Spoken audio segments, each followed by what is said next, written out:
7.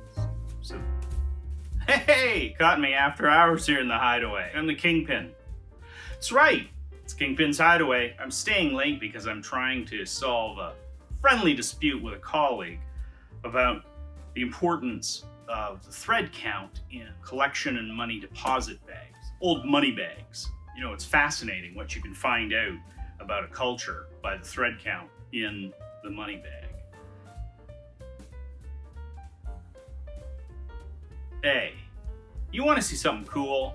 Since we're here late, it gives us a chance to look at one of my favorite and mysterious objects, uranium glass.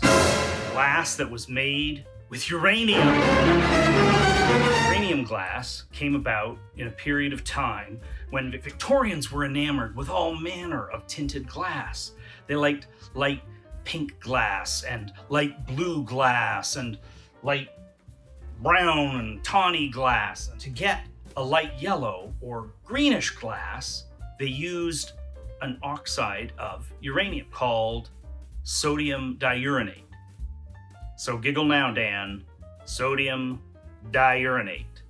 Chemistry aside, they discovered that if they put this in, they would get a nice clear glass with a strong canary yellow. So going from the middle of the 19th century and into the early parts of the 20th century, this was very popular in making glass. It's also known by another name, Vaseline glass, because it looked like the glass was smeared with Vaseline.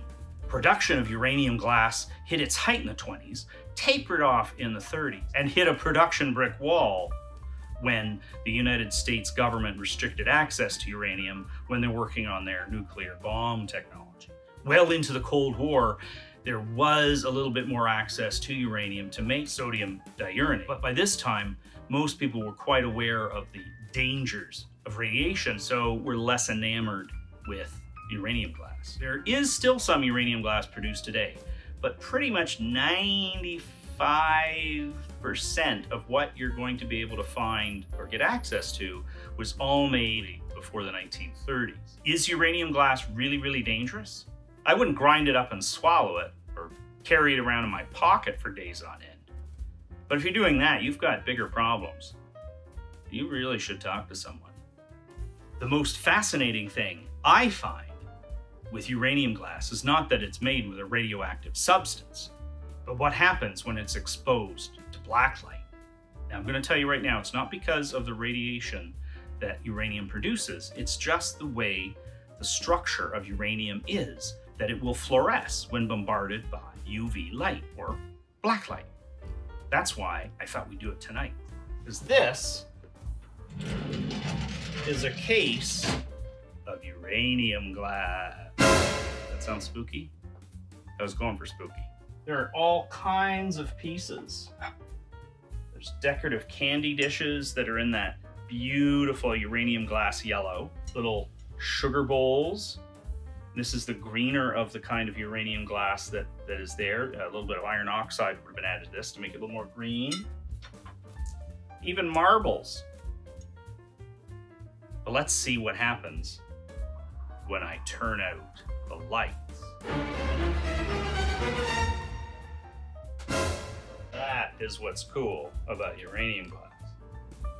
Here's a fantastic candy dish. This one's amazing because this glass isn't got the uranium glass in it, it's just the edge. So it just has this fantastic glow. This is the piece that I showed you earlier that was all canary glass yellow.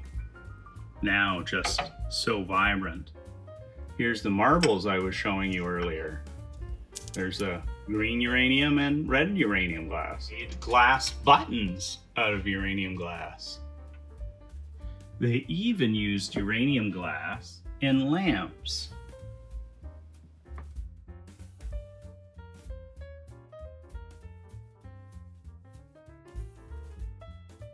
Oh, as you can see, uranium glass is pretty cool and kind of spooky. Can you imagine having a dinner party where you had all the settings in uranium glass and then turned out the lights and you had black light? Look at the time. Well, it'll have to wait till another time for us to deal with the Moneybags thread count issue. Till then, stay dapper.